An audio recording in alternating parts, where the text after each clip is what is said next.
باقی تمام فرشتوں نے اس انسان کو سجدہ کیا، یہ اس کی فضیلت ہے۔ وَفَضَّلْنَاهُمْ عَلَىٰ كَثِيرٍ مِّمَّنْ خَلَقْنَا تَفْضِيلًا، یہ انسان ہے۔ اس کی تذکیر میں نے آپ کو کیوں کرائی؟ ہم مسلمان ہیں، پڑوس میں ہمارے ہندو بستے ہیں، جن کے ہاتھوں اس وقت مسلمانوں کی تکہ بوٹی ہو رہی ہے، وہ بھی وہی انسان ہیں۔ وہ الگ بات ہے کہ جو فرشتوں نے خدشہ ظاہر کیا تھا، اَتَجْعَلُ فِيهَا مَن يُفْسِدُ فِيهَا وَيَسْفِكُ الدِّمَاءَ، اے اللہ تو یہ اختیار اس کو دینے لگا ہے جو زمین میں فساد مچائے گا اور خون ریزی کرے گا۔ تو جو خون ریزی کر رہے ہیں وہ بھی وہی انسان ہیں کہ جن کو اللہ نے فضیلت دی ہے۔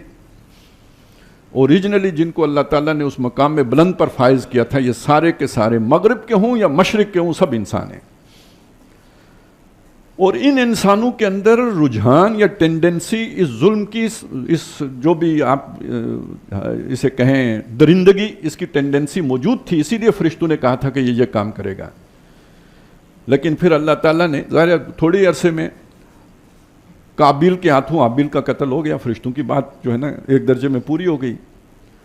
تو اللہ تعالیٰ نے وہاں اس حوالے سے اس پورے واقعے کو سورہ مائدہ میں نقل کر کے فرمایا وَلِأَجْلِ ذَلِكَ، یہ وہ وجہ تھی، یہ وہ سبب ہے کہ ہم نے بنی اسرائیل پر یہ فرض کر دیا کہ وہ جو بھی قصاص کا احکام ہے وہ آ گئے۔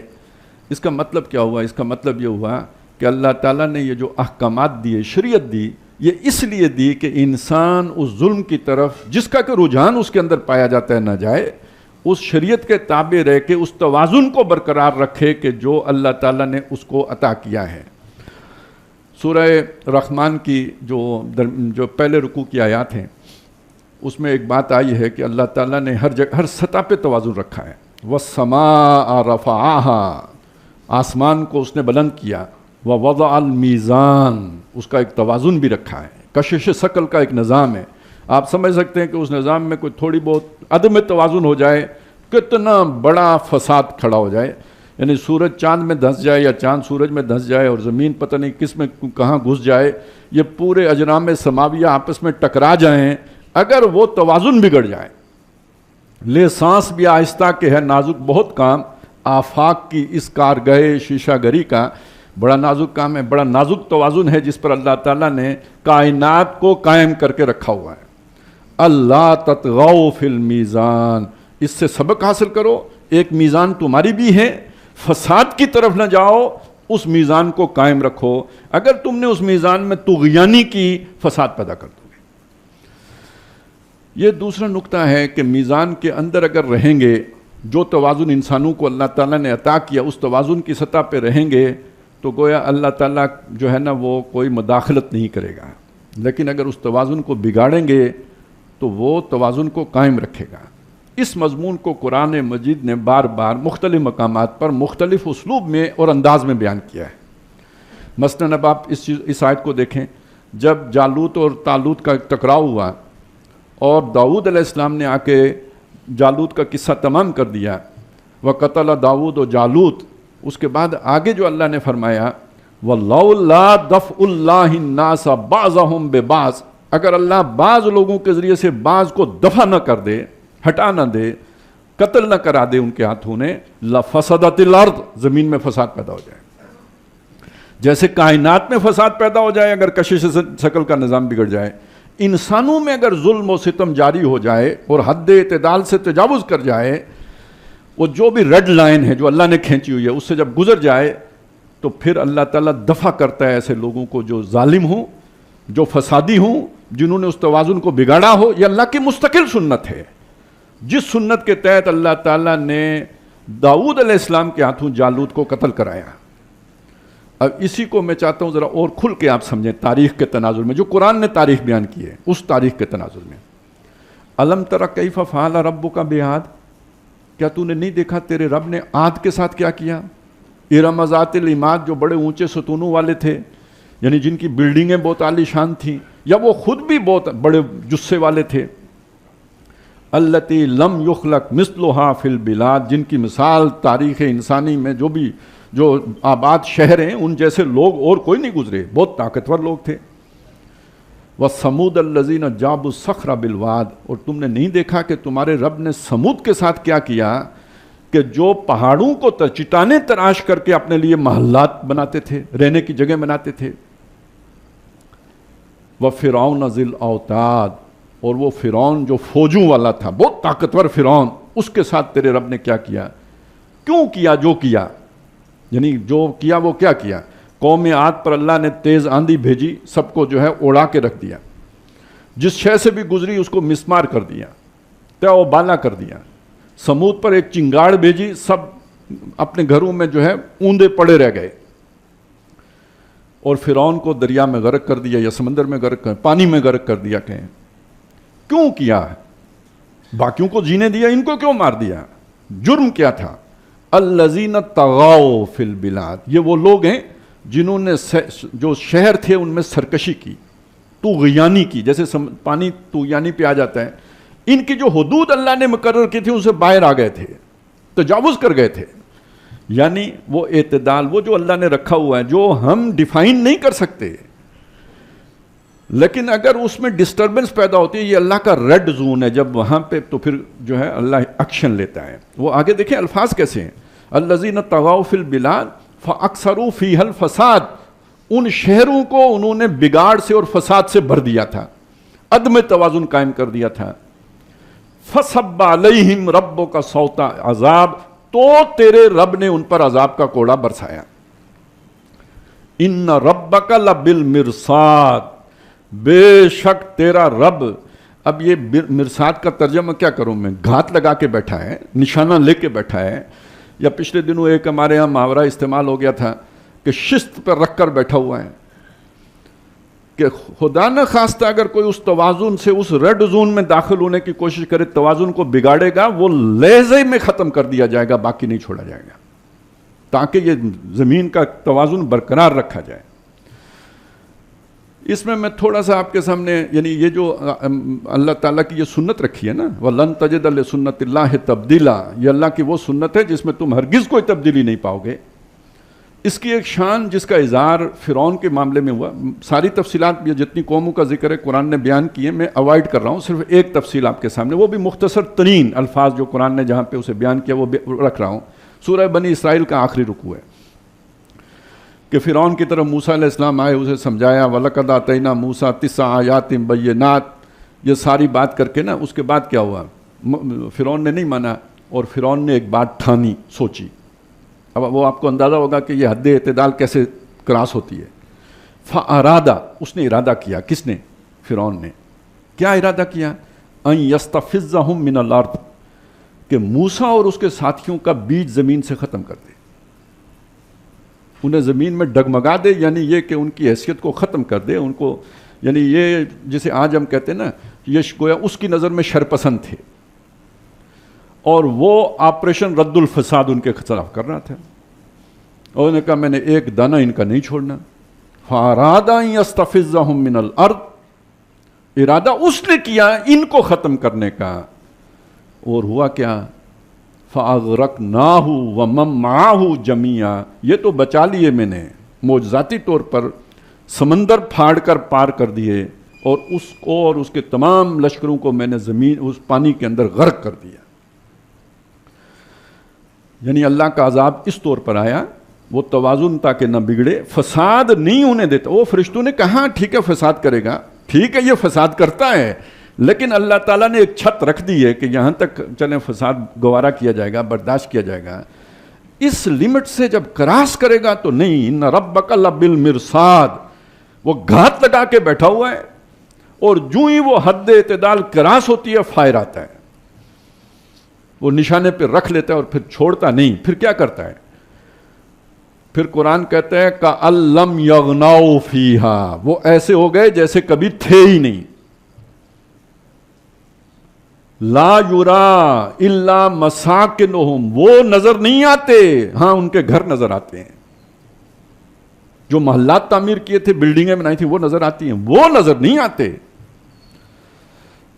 یہ میں نے تھوڑی سی تذکیر آپ کو کرانی کیوں ضروری سمجھی؟ میں آپ کو سچی بات بتاتا ہوں، یہ باتیں میں نے نہیں دیکھی. آج کل جتنے بھی حالات زیر بحث آتے ہیں نا، یہ نہیں نظر آئیں، مجھے کمی محسوس ہوئی، میں نے اس لیے آپ کے سامنے رکھی ہیں. اور میں آپ سے گزارش کروں گا اور ہاتھ باندھ کے گزارش کروں گا کہ خدا را ان باتوں کو نہ بھولیں. ہمارا خدا یہ کائنات بنا کر لا تعلق ہو کے نہیں بیٹھ گیا، وہ رب العالمین ہے. وہ مظلوموں کو، کمزوروں کو ان کی رکھوالا ہے. رب کیسے ہوا اگر وہ ان کی رکھوالی نہ کر سکے؟ تانا دیں گے بدھ کے مسلم کا خدا کوئی نہیں، یہ کیسے ہو سکتا ہے؟ تو یہ بات اچھی طرح ہمیں دل میں بٹھا لینی چاہیے کہ ہمارا رب اس کائنات کو بنانے کے بعد، اس اشرف المخلوق انسان کو بنانے کے بعد اس سے لا تعلق ہو کے نہیں بیٹھ گیا، بلکہ گھات لگا کے بیٹھا ہے. کس کے خلاف؟ ظالموں کے خلاف. کس کے خلاف؟ فسادیوں کے خلاف. کس کے خلاف؟ جو اللہ کی ان حدود کو پامال کر کے ظلم و ستم کا بازار گرم کر دیں، ان کے خلاف گھات لگا کے بیٹھا ہے. میں ایک دفعہ پھر یہ بات دہراؤں گا. عام طور پہ میں یہ کام نہیں کرتا، لیکن میں جان بوجھ کے آپ کے سامنے یہ بات رکھ رہا ہوں، پھر دہرا رہا ہوں کہ خدا را اس بات کو پلے سے باندھ لیں، یہ عقیدے کے طور پر اپنے ذہن میں بٹھا لیں کہ ہمارا خدا لا تعلق نہیں ہے. اس کے اذن کے بغیر پتہ بھی جنبش نہیں کرتا. کسی کی جرت نہیں ہے، کسی کے لیے ممکن نہیں ہے کہ اس کے اذن اور اس کی اجازت کے بغیر کچھ بھی کر سکے، اچھا کام یا برا کام. یہ تو ہو گئی جی دوسری بات. پہلی بات کیا تھی؟ پہلی بات یہ تھی کہ اللہ تعالیٰ نے آدم اور اس کی اولاد کو زمین کے اندر بہت بڑی فضیلت سے نوازا ہے. دوسری بات کیا تھی؟ کہ وہ فضیلت دینے کے بعد وہ جو ظالم لوگ اسے اس فضیلت سے گرانا چاہتے ہیں اور حیوان بنانا چاہتے ہیں اسے، وہ ان کو کامیاب نہیں ہونے دیتا. اب آئیں تیسری بات کی طرف. یہ جو فضیلت ہے بنی آدم کے لیے، اس فضیلت میں سے ایک اور اضافی فضیلت ہے جو اللہ نے اپنے کچھ خاص لوگوں کو دی ہے. دیکھیں نا، فرشتے بھی سارے برابر تو نہیں ہے نا. جو مقام جبریل علیہ السلام کا ہے وہ دیگر فرشتوں کا تو نہیں نا. اسی طرح انسان کی فضیلت، ایک اس کی فضیلت ہے بحیثیت مجموعی، ایک فضیلت ہے اس کے خاص لوگوں کی فضیلت. اب انسانوں میں جو انبیاء ہیں ان کا مقام باقی انسانوں سے بلند ہے یا نہیں ہے؟ ان کی فضیلت باقیوں سے اونچی ہے یا نہیں ہے؟ اور اللہ نے نبی بھیجے ہیں. اللہ یصطفی من الملائکۃ رسلا ومن الناس. اللہ تعالیٰ رسول چن لیتا ہے فرشتوں میں سے بھی اور لوگوں میں سے بھی چن لیتا ہے. اب جن کو اس منصب پر فائز کرتا ہے وہ اللہ کے چنیدہ لوگ ہوتے ہیں، مصطفیٰ ہیں، وہ مجتبیٰ ہیں، اور وہ لوگوں میں سے سب سے اونچے مقام پر من النبیین والصدیقین والشہداء والصالحین. یہ وہ خاص فضیلت کے حامل لوگ ہیں، اور ان خاص فضیلت کے حامل لوگوں میں سب سے اونچا مقام انبیاء کا ہے، اور ان انبیاء میں سب سے اونچا مقام جناب محمد رسول اللہ صلی اللہ علیہ وسلم کا ہے.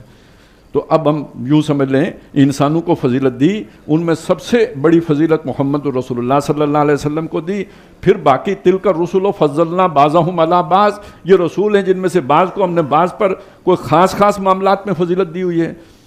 جو کلی فضیلت ہے وہ تو محمد الرسول اللہ کی ہے صلی اللہ علیہ وسلم، لیکن بعض معاملات میں کسی اور نبی کو اللہ تعالیٰ نے، اب جو سلیمان علیہ السلام کو فضیلت دی ہے وہ خاص، جو پرندوں کی بولی سمجھنا انہیں سکھا دیا، موسیٰ علیہ السلام کے ساتھ کلام کیا، عیسیٰ علیہ السلام روح اللہ ہیں، یہ خاص فضیلت ہو گئی. اسی طرح پھر اللہ تعالیٰ نے کچھ امتوں کو بھی فضیلت عطا فرمائی، جیسے کہ قرآن مجید کہتا ہے کہ یا بنی اسرائیل اذکروا نعمتی التی انعمت علیکم وانی فضلتکم علی العالمین. اے بنی اسرائیل، میری وہ نعمت یاد کرو جو میں نے تمہارے اوپر کی ہے، اور میں نے تمہیں سارے جہان والوں کے اوپر فضیلت دی ہے. اب ایک پوری جماعت کو دیکھیں، ایک انبیاء ہیں لیکن ایک پوری نسل ہے جس کے بارے میں اللہ نے فرمایا تمہیں تو خاصی فضیلت دے دی. اور پھر ان کے بارے میں جب یہ کہا کہ اب اس فضیلت سے تمہیں معزول کر دیا گیا ہے، وَضُرِبَتْ عَلَيْهِمُ الذِّلَّةُ وَالْمَسْكَنَةُ وَبَاءُوا بِغَضَبٍ مِّنَ اللَّهِ. فضیلت ختم، اس کی جگہ پہ اللہ کا غضب کما کے لوٹے. تو اس کے بعد وہ فضیلت اللہ نے کس کو دی؟ وَكَذَلِكَ جَعَلْنَاكُمْ أُمَّةً وَسَطًا لِتَكُونُوا شُهَدَاءَ عَلَى النَّاسِ وَيَكُونَ الرَّسُولُ عَلَيْكُمْ شَهِيدًا. جیسے ان کو ہم نے فضیلت دی تھی، ایسے اے مسلمانوں، اے محمد الرسول اللہ کے نام لیواؤ، وہ فضیلت ہم نے تمہیں دے دی ہے. امت وسط بنا دیا ہے، درمیانی کڑی بنا دیا ہے، تاکہ تم سارے لوگوں کے اوپر گواہ بنو اور رسول تمہارے اوپر گواہ بنے. اس کا مطلب ہے کہ یہ جو اللہ نے فضیلت تمام انسانوں کو دی تھی، ان میں سے جن کو اللہ کو اضافی فضیلت دیتا ہے ان کے اوپر اضافی ذمہ داری بھی لگاتا ہے. اللہ نے اگر انبیاء کو فضیلت اضافی دی تو ان کے ذمے کام کتنا مشکل لگایا. انا سنلقی علیک قولا ثقیلا، اے نبی ہم آپ پر ایک بہت بھاری بوجھ اتارنے والے ہیں. تو جو فضیلت عظیم دی تو کام بھی عظیم سونپ دیا، ڈیوٹی بھی عظیم دے دی. تو گویا وہ کمپنسیشن باقیوں کی ہوگی. کوئی آدمی کہے اللہ تو نے مجھے کیوں محروم رکھا، تو جس کو میں نے وہ اضافی فضیلت دی، اضافی مقام دیا، اضافی مرتبہ دیا، اس سے کام بھی تو اضافی لیا. تم پتھر کھا سکتے تھے طائف میں؟ یتیم پیدا ہونا تمہیں گوارا تھا؟ سفر کی حالت میں 6 سال کی عمر میں ماں سے جدا ہونا، وہ تمہارے سے ماں جدا ہو جائے، یہ برداشت کر سکتے تھے تم؟ تو جگرا بھی تھا نا، کام بھی تو لیا ویسا، تم نہیں کر سکتے تھے. تو پھر فضیلت بھی ویسی دے دی. 23 سالوں میں جو کام کر گئے لوگوں سے نسلوں میں نہیں ہوتا. تو اسی طرح بنی اسرائیل کو جب اضافی فضیلت دی تو اضافی ذمہ داری بھی دی. وہ اضافی ذمہ داری کیا تھی جو ہمارے ذمن میں آ کے بیان کی کہ ان کو تو انہوں نے اس ذمہ داری کو ادا نہیں کیا، اب میں نے تمہیں وہ مقام دے دیا ہے، اب وہ ذمہ داری تم نے ادا کرنی ہے. اور وہ ذمہ داری کیا ہے؟ وہ ذمہ داری ہے شہادت علی الناس، لوگوں کے اوپر گواہ بننا. یہ لوگوں کے اوپر گواہ بننا، اس کا کیا مطلب ہے؟ اس کا مطلب ہے جو بالکل سادہ سا مطلب میں آپ کے سامنے رکھ دوں، آسانی سے سمجھ میں آنے والا، کہ جب اللہ کے سامنے پیش ہوں، کوئی یہ کہے اللہ مجھے نہیں پتا تھا، وہ رب ہے نا، محبت کرنے والا رب ہے، ماں سے بڑھ کر محبت کرنے والا ہے. تو وہ نہیں چاہتا کہ کوئی شخص نادانی کی وجہ سے، غفلت کی وجہ سے، ناسمجھی کی وجہ سے، غیر شعور نہ ہونے کی وجہ سے دوزخ میں چلا جائے. تو اس دنیا میں اسے سمجھا دو کہ تمہارا رب تم سے یہ چاہتا ہے. رسولاً مبشرین و منذرین، رسول آئے، خوشخبریاں بھی دیتے تھے، خبردار بھی کرتے تھے. لِأَلَّا يَكُونَ لِلنَّاسِ عَلَى اللَّهِ حُجَّةٌ بَعْدَ الرُّسُلِ، تاکہ لوگوں کے پاس اللہ کے سامنے پیش کرنے کے لیے کوئی بہانہ باقی نہ بچے جبکہ رسول آ چکے ہوں. تو رسول اب ہم مانتے ہیں خاتم النبیین کون ہے؟ محمد رسول اللہ صلی اللہ علیہ وسلم. لیکن آپ کی رسالت جاری ہے کہ نہیں قیامت تک کے لیے؟ اب کوئی اور نبی نہیں آنا، حضور کی رسالت جاری رہے گی. تو یہ شہادت علی الناس کی ذمہ داری جو حضور پر عائد ہوتی تھی، ان کی طرف سے کون ادا کرے گا؟ حضور کے امتی ادا کریں گے. فَلْيُبَلِّغِ شاہد الغائب، یاد آ گیا سارا. یہ ذمہ داری اس امت کی لگی، اس لیے یہ خیر امت قرار پائی، اس لیے یہ امت وسط قرار پائی. وہ جو فضیلت اللہ نے بنی اسرائیل کو دی تھی، وہ فضیلت اب اللہ تعالیٰ نے ان کو دے دی. یہ تیسرا نقطہ ہے جی، یہ ہمیں یاد ہونا چاہیے. اپنا مقام، اپنی خودی پہچان اور غافل افغان، اور اے امت اپنا مقام پہچان. وہ ذمہ داری یہ ہے، جو کام پہلے انبیاء کیا کرتے تھے وہ کام اب اللہ نے اس امت کے ذمہ لگایا. ٹھیک ہو گیا جی. اس کو بس یہاں تک ذہن میں رکھیں، پھر میں ادھر واپس آؤں گا. اب میں چاہتا ہوں کہ جو اس وقت ہمارے سامنے دنیا ہے، اس دنیا کی طرف جو ہے نا، اس کا ایک جائزہ ہم لے لیں.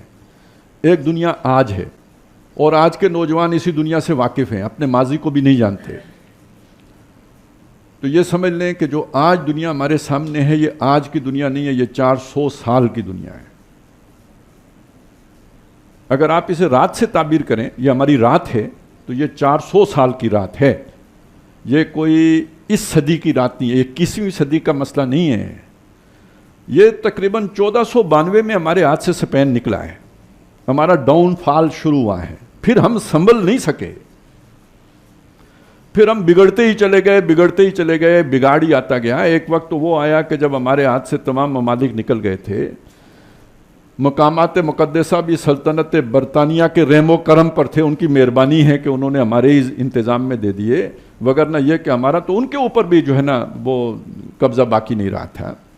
بیت المقدس بھی وہ تو بعد میں ہم سے چھنا، کم از کم برطانوی تو نہیں دے کے گئے تھے یہودیوں کو. تو یہ ذرا آپ اس چیز کو سامنے رکھیں کہ یہ جو ہمارا ڈاؤن فال ہے، اس کی 400 سال کی تاریخ ہے. میں چند اشارے آپ کے سامنے کر دیتا ہوں، وہ ساری تاریخ میں نہیں دہرا سکتا، پچھلے دنوں میں دہراتا رہا ہوں، اس وقت نہیں دہرا سکتا. میں کہہ رہا ہوں تذکیر کرا رہا ہوں، تو اشارے دے رہا ہوں، اور میں اس کے لیے حالیس کے اشعار جو ہے نا وہ مستعار لے رہا ہوں، وہ اشارے دینے کے لیے. کم از کم 100 سال پہلے کی شخصیت، 100 سال سے زیادہ کے پہلے کی شخصیت ہیں. اور وہ اس وقت کے جو نقشہ کھینچ رہے ہیں وہ کیا ہے؟ پستی کا کوئی حد سے گزرنا دیکھے، اسلام کا گر کر نہ ابرنا دیکھے، مانے نہ کبھی کہ مد ہے ہر جزر کے بعد دریا کا ہمارے جو اترنا دیکھے۔ اور اے خاصائے خاصان رسول وقت دعا ہے، امت پہ تیری آ کے عجب وقت پڑا ہے، وہ دین کے جو بڑی شان سے نکلا تھا وطن سے پردیس میں وہ آج غریب الغربا ہے۔ تو یہ اگر اس وقت یہ صورتحال تھی تو آج اس سے کیا مختلف ہے؟ بلکہ یہ کہہ لیجئے کہ اب یہ بات ہو گئی ہے کہ اس وقت چلیں کوئی حالی تھا جو رو لیتا تھا اور جذبات کی جو ہے نا ترجمانی کر دیتا تھا، اب ہماری محرومی اس درجے میں ہے کہ کوئی ہمارے جذبات کی عکاسی کرنے والا بھی نہیں ہے، کوئی ہمیں رلانے والا بھی نہیں رہا، ہمارے دل میں جو طوفان ہے اس کو کوئی زبان دینے والا بھی نہیں ہے۔ یہ سچ ہے، یہ حقیقت ہے، ہمارے جذبات کی ترجمانی کہیں سے نہیں ہو پا رہی جو اس وقت دنیا میں ہو رہا ہے، اور جو دل کے اندر کڑن ہے اس کا اظہار کوئی کرے تو کیسے کرے؟ تو بات اس سے آگے چلی گئی اور احادیث کی بات کی گئی ہے، اور آپ کو پتہ ہے انہی نشستوں میں میں بڑی امید کی باتیں بھی کرتا رہا ہوں، اگرچہ کہ میں ساتھ یہ بات بھی کہتا رہا ہوں کہ اس سے پہلے بڑے اور مشکل حالات بھی آنے ہیں۔ میں چاہتا ہوں آج آپ کے سامنے وہ بھی رکھ دوں کہ اس سے بھی زیادہ سخت حالات آنے والے ہیں، آگے آنے والے حالات اس سے بھی زیادہ سخت ہیں، اس سے بھی زیادہ برے ہیں۔ اب میں آپ کے سامنے اس بات کو سمجھانے کے لیے دنیا کا نقشہ پیش کرنا چاہتا ہوں جو اس وقت ہمارے سامنے دنیا ہے۔ میں نہیں کہہ رہا، بہت سے دانشور کہہ رہے ہیں کہ امریکہ پر ایک پاگل سوار ہو گیا ہے، البتہ اس کو میں یوں کہوں گا کہ ایک دفعہ ایک بات پڑھی تھی، بہت پہلے کی بات ہے، تو رات کے حوالے سے یہ بات آئی ہے کہ ایک وحشی درندہ ہوگا جو تباہی، اب وہی فساد اور تباہی ہو جہاں سے میں نے بات شروع کی تھی، درندہ وحشی بیسٹ کے الفاظ ہیں اس کے، وہ ہوگا اور اس کے اوپر ایک فاحشہ سوار ہوگی۔ اب فاحشہ کا مطلب آپ وہ بھی لے سکتے ہیں جو عام طور پر جیسے طوائف ہوتی ہے، لیکن فاحشہ کا مطلب یہ جس کا کوئی اصول نہ ہو، جس کا کوئی ضابطہ نہ ہو، جس کے کوئی اخلاق نہ ہو، جس کے یعنی جس کی آنکھ میں شرم نہ ہو۔ اب یہ والی جو میں نے ڈیفینیشن کی ہے تو اب وہ ہے تو مذکر، لیکن کیا یہ ساری باتیں اس پر پوری آتی ہیں، راس آتی ہے نہیں ہے؟ تو امریکہ اپنی ٹیکنالوجی کی بنیاد پر ایک وحشی درندے کی صورت اختیار کر چکا ہے، اور اس کے اوپر سوار یعنی لگامیں جس کے ہاتھ میں ہیں وہ ایک وحشی شخص ہے، وہ ایک جو فوش شخص ہے، فوش گو بھی ہے، فوش کردار بھی ہے، اور اپنے ہر عمل کے اعتبار سے اسے کوئی غیرت، کوئی جو ایک عام انسانی اخلاق بھی ہوتا ہے نا، کوئی شے اس میں بادشاہوں والی، حکمرانوں والی کوئی ایٹیکیٹ اس میں پایا ہی نہیں جاتا، وہ ایک لفنگوں والے سارے ایٹیکیٹس اس میں پائے جاتے ہیں۔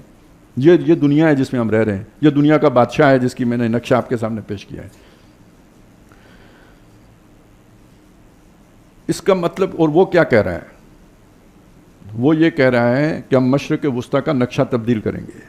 وہ کیا کہہ رہا ہے؟ وہ یہ کہہ رہا ہے کہ غزہ والوں کو ہم کسی دوسری جگہ افریقہ میں، مصر میں، ادھر ادھر کہیں آباد کریں گے، یہ بڑا خوبصورت ساحل ہے، اس کو ہم لاس ویگاس بنائیں گے، یہاں ہم سیر کرنے کے لیے آئیں گے، یہاں دنیا آئے گی، اسے دیکھے گی، خوشحالی ہوگی، یہاں پہ موج میلہ کریں گے۔ یعنی یہ مذاق اڑانے کی بات ہے، 22 لاکھ انسانوں کا مذاق اڑانے کی بات ہے۔ اب آپ کو کچھ سمجھ آ رہی ہے میں نے شروع میں کیوں وہ باتیں کی تھی؟ کہ جب کوئی اس طرح کے تعدی پر تل جاتا ہے، جب کوئی اس طرح کے ظلم کی ٹھان لیتا ہے، تو ان ربک لبالمرصاد، تیرا رب گھات لگا کے بیٹھا ہے، وہ پھر اسے فری نہیں چھوڑتا۔ فاراد ان یستفزهم من الارض فاغرقناه ومن معه جميعا۔ اب میں اس کی طرف آتا ہوں، کہنے کو امریکہ، میں نے ابھی آپ کے سامنے بتایا، بہت بڑی طاقت ہے، بہت بڑی بلا ہے، بہت بڑا طوفان ہے، کوئی اس کے آگے ٹکنے کے لیے تیار، مطلب یارہ نہیں ہے کسی کے اندر، مسلمانوں میں تو بالکل ہی نہیں ہے، ٹانگیں کانپ جاتی ہیں کہ پتہ نہیں کانپیں ٹانگ جاتی ہیں، جو کچھ بھی ہوتا ہے، لیکن آپ کو پتہ ہے کسی کے اندر کوئی ہمت نہیں ہے۔ لیکن دوسری طرف صورتحال کیا ہے؟ صورتحال یہ ہے، اصل صورتحال کیا ہے کہ در حقیقت امریکہ کے زوال کا آغاز ہو چکا ہے۔ پھل جب پکتا ہے پورے جوبن پہ آتا ہے، یہی وقت اس کے گلنے سڑنے کا ہوتا ہے۔ یہی قانون قدرت ہے، یہی قانون فطرت ہے، اور یہ عمل امریکہ کے ساتھ ہو رہا ہے۔ میں زیادہ تفصیلات میں نہیں جا سکتا، بس اس کا بھی ایک ٹچ دوں گا آپ کو، اس سے آپ کو اندازہ ہوگا۔ پاکستان کے اوپر قرضہ کتنا ہے جی؟ وہ یہ 129 بلین ڈالر ہیں جو ہمارے اوپر قرض ہے۔ 1000 بلین کا 1 ٹریلین ہوتا ہے۔ میرے حساب اس کا تصور میرے تخیل سے باہر ہے، آپ میں سے جو کر سکتا ہو وہ کر لیں، لیکن اتنا اندازہ تو آپ کر سکتے ہیں نا کہ پاکستان کا جو کل قرض ہے اس کا تقریباً 8-9 گنا جو ہوتا ہے وہ 1 ٹریلین ہوتا ہے۔ اور امریکہ کے اوپر آپ کو پتہ ہے کتنا قرض ہے؟ 36 ٹریلین ڈالر کا قرض ہے اس وقت، اور اس کے بڑھنے کی رفتار 4 ٹریلین ڈالر پر ایئر ہے۔ اس کا کیا مطلب؟ گاڑی ریورس لگی ہوئی ہے۔ وہ جو پہاڑی علاقے پہ چڑھتے چڑھتے جب گیئر نکل جاتے ہیں تو پھر بریک بھی نہیں لگتی ہے، لوڈڈ گاڑی ہو تو پھر تو گئی۔ تو میں آپ کو سچی بات بتاؤں، یہ انڈیکس یہ بتا رہا ہے کہ امریکہ کا تو ریورس لگا ہوا ہے۔ دوسری بات، اس وقت جو دنیا میں ہو رہا ہے، جو اس کی پالیسیاں ہیں، یہ وہی حرکت ہے کہ وہ جو ہے نا، جیسے اس ایک آپ کوشش کریں کوئی دلدل میں دھس رہے ہوں اور ہاتھ پاؤں ماریں تو مزید دھسیں گے یا نکلیں گے؟ مزید دھسیں گے۔ یہ بھی میں نہیں کہہ رہا ہوں، یہ بات میری نہیں ہے، یہ جو اس نے یہ آپریشن شروع کیا ہے نا، ٹیرف وار جو شروع کیا ہے، یہ ایسا تو نہیں ہوتا کہ یہ الٹ اپ کوئی چیز آ جاتی ہے۔ یہ اس سے پہلے بھی امریکی پالیسی ساز اس کو ڈسکس کرتے رہے، مختلف صدور اس کا جائزہ لیتے رہے، اور اسے ایک خطرناک کھیل سمجھتے ہوئے کہ جیسے وہ ہوتا ہے نا کسی کا بلڈ پریشر بہت چڑھ رہا ہو تو وہ ہو یعنی آخری دموں میں، تو ڈاکٹر جو ہے نا ڈاؤن کرنے سے ڈرتے ہیں کہ پتہ نہیں بیٹھ ہی گیا تو پھر کیا ہوگا۔ وہ نہیں رسک لیتے اسے کوئی ایسا انجیکشن لگانے کا کہ جو اس کے بلڈ پریشر کو نیچے لے کے آئے، وہ کہتے ہیں نیچے ہی چلا گیا پھر کیا ہوگا۔ یہ مسئلہ ہے، یہ مسئلہ تھا جس کی وجہ سے پہلے صدور نے یہ ٹیرف والا جو ہے نا کام نہیں کھولا تھا۔ ایک حل ہے وہ جو جا رہی ہے نا معیشت نیچے، اس کا ایک حل ہے یہ ٹیرف والا، لیکن یہ نتیجہ کیا نکالے گا یہ آپ کے کنٹرول میں نہیں ہے۔ یہ الٹی جو ہے نا وہ گلے بھی پڑ سکتا ہے، اس وجہ سے وہ نہیں کر رہے تھے۔ یہ بالکل وہی بات ہے جو ہماری وہی تھی نا کرگل میں، کہ یہ تو کہیں بے نظیر کے دور میں 88-90 میں وہ پیش کر دیا گیا تھا کہ اگر ہم کرگل چڑھ جائیں تو یہ ہوگا۔ اس نے کہا نہ بابا نہ چڑھنا، تو آخر 99 میں چڑھ گئے تو وہ کرگل پھر ہمارے گلے پڑ گیا۔ اسی طرح یہ سمجھ لیجئے کہ یہ ٹیرف پالیسی گلے بھی پڑ سکتی ہے، اور یہ بات ذہن میں رکھیں کہ یہ ٹرمپ کا دوسرا دور ہے، اور بیچ میں 4 سال کا وقفہ ہے۔ جو آج وہ کر رہا ہے اس کی دھمکیاں اس نے 4 سال پہلے دی ہیں، بلکہ 8 سال پہلے کہیں دی ہیں، اور جو مخالف طاقت ہے تو وہ اسے پتہ نہیں کہ مجھے خطرات کہاں کہاں سے ہیں، اس نے کوئی تھریٹ انالیسس نہیں کیا ہوگا۔ تو ادھر تیاری پوری ہے، چائنا کی تیاری پوری ہے امریکہ کو یعنی اس ٹیرف کی جنگ میں شکست دینے۔ یہ آپ کو کچھ عرصے میں نظر آ جائے گا۔ اب یہ کیا چیز میں نے آپ کے سامنے رکھی؟ یہ وہ شے میں نے آپ کے سامنے رکھی کہ جسے کوئی کافر بھی مانے گا، ہر وہ معقول شخص کے جسے تھوڑی بہت بھی ان چیزوں کی سمجھ ہے وہ مانے گا کہ یہ امریکہ کا ریورسل ہے۔ میں اسے جوڑنا کس شے کے ساتھ چاہتا ہوں کہ اللہ تعالیٰ جب کسی قوم کو ختم کرتا ہے تو جو ہمارا دور ہے اس میں اسباب بھی پیدا کرتا ہے۔ پہلے ادوار میں اچانک ہو جاتا تھا، جیسے کسی کو سمندر میں غرق کر دیا، لیکن یہ کہ نبی صلی اللہ علیہ وسلم سے آگے اگر آپ دیکھیں تو آپ کے دور میں بھی جو کافر تھے وہ مسلمانوں کے ہاتھوں مرے ہیں۔ فرشتے نظر نہیں آئے، کوئی آواز کسی کے نتیجے میں نہیں مارے گئے، کسی ہوا کے نتیجے میں نہیں مارے گئے، مسلمانوں کے ہاتھوں مارے گئے۔ لیکن اللہ تعالیٰ کہتے یہی ہیں کہ تم نے قتل نہیں کیا، انہیں میں نے قتل کیا ہے، وہ میرے دشمن تھے، میں نے قتل کیا، لیکن ہاتھ تمہارے استعمال ہوئے ہیں۔ بالکل اسی طرح سمجھ لیجئے کہ وہ جو اللہ تعالیٰ کی بے آواز لاٹھی ہے گویا وہ حرکت میں آ چکی ہے، اور اس کا ایک منظر یہ ہے جو میں نے آپ کے سامنے رکھا۔ لیکن دوسری طرف صورتحال یہ ہے کہ یہ بات آگے جائے گی کدھر؟ یہ نہ سمجھیے اتنی آسانی سے ہو جائے گا جتنا میں نے آپ کو بتایا ہے۔ جیسے دیو ہوتا ہے نا، وہ مرتا ہے، کہتے ہیں بہت وہ آتا ہے جو نا کوئی بڑا جادوگر مرے، تب بھی وہ کہانیوں میں ہم پڑھتے تھے کہ بڑا طوفان آتا ہے، کوئی بہت بڑا شپ ڈوبے سمندر میں تو وہ بہت بڑا بھنور بنتا ہے. اسی طرح جب کوئی سپر پاور اس طرح کی اس کی توڑ پھوڑ کے عمل کا آغاز ہوتا ہے نا, تو وہ جو ہاتھ پاؤں مارتی ہے اس سے بڑی تباہی پھیلتی ہے, بہت بڑی تباہی پھیلتی ہے. اب یوں سمجھیے کہ یہ اس وقت جو اکنامک وار ہے نا, یہ بہت جلد جو ہے یہ ایک جسے کہتے ہیں نا وہ کھلی جنگ, اس میں تبدیل ہو جائے گی. اور اس کھلی جنگ میں ایندھن کون بنے گا؟ امریکہ اور چائنا آپس میں براہ راست آمنے سامنے نہیں آئیں گے. ان کے براہ راست آمنے سامنے کا مطلب تو پھر دنیا کا کام ہی ختم سمجھیں, پراکسیز استعمال ہوں گی. اور جو نظر آتا ہے بدقسمتی سے ہر جگہ پراکسی مسلمان ہی ہوں گے. کہیں امریکہ کی پراکسی ہوں گے, کہیں چائنا کی پراکسی ہوں گے. اب ذرا اپنے اعتبار سے دیکھیں, امریکہ اگر چائنا کو کنٹین کرنا چاہتا ہے تو پاکستان کا مکٹ اپنا بہت ضروری ہے, جس کے لیے مختلف کام ہو رہے ہیں. بلوچستان میں ہو رہا ہے, کے پی کے میں ہو رہا ہے, اور انٹرنل جو بھی سبوٹیج مختلف وہ ہو رہے ہیں. لیکن بالفرض ان سب پہ ہم قابو پا لیتے ہیں تو آخری ہتھیار کیا ہوگا؟ انڈیا. تو انڈیا امریکہ کی پراکسی ہوگا تو ہم, ہاں وہ شہد سے میٹھی دوستی ہمالیہ سے اونچی, تو پھر ظاہر ہے دوستی امتحان لیتی ہے, دوستوں کی جان لیتی ہے. تو پیش کریں دوست اپنی جان, دوست جان دیں اور ہم شہد دیں. تو بس یہ اب یعنی اس طرف ہمارا مقدر یہ بن رہا ہے. ادھر امریکہ کی پراکسی کون ہے؟ اسرائیل. اور کیا پتا کہ اسرائیلی کے ساتھ کھڑے ہو جائیں جا کے بعض مسلمان ممالک بھی, کوئی پتہ نہیں. ابھی وہ سیٹنگ ہوئی نہیں ہے. لیکن یہ کہ کل سعودی عرب کدھر جاتا ہے ابھی ہم کچھ نہیں کہہ سکتے, حتمی طور پر کچھ نہیں کہہ سکتے. دوسری طرف جو بظاہر جو ہمیں نظر آتا ہے طاقت جو ریزسٹ کرے گی اسے, ترکی ہے. کرے گا یا نہیں کرے گا میں بھی نہیں کہہ رہا, یقین سے نہیں کہہ سکتا. لیکن یقین سے اگر ہم کہہ سکتے ہیں, اگرچہ کہ میری اس رائے سے بھی بہت سے حضرات جو ہے نا اتفاق شاید مشکل سے کریں, تو وہ ایران ہے. اور میں بہت سوچ سمجھ کے یہ کہہ رہا ہوں کہ ایران کے لیے اور کوئی رستہ ہی نہیں ہے سوائے اس ایک کے. تو پھر اس کی مدد کون کرے گا؟ چائنا یا روس یا ترکی. اگر پیچھے رہے گا تو وہ کرے گا پیچھے رہ کے چھپ کے, جیسے ہم افغانوں کی کرتے رہے اس طرح ترکی کر لے گا. دونوں طرف خون کس کا بہے گا؟ ٹھیک ہے.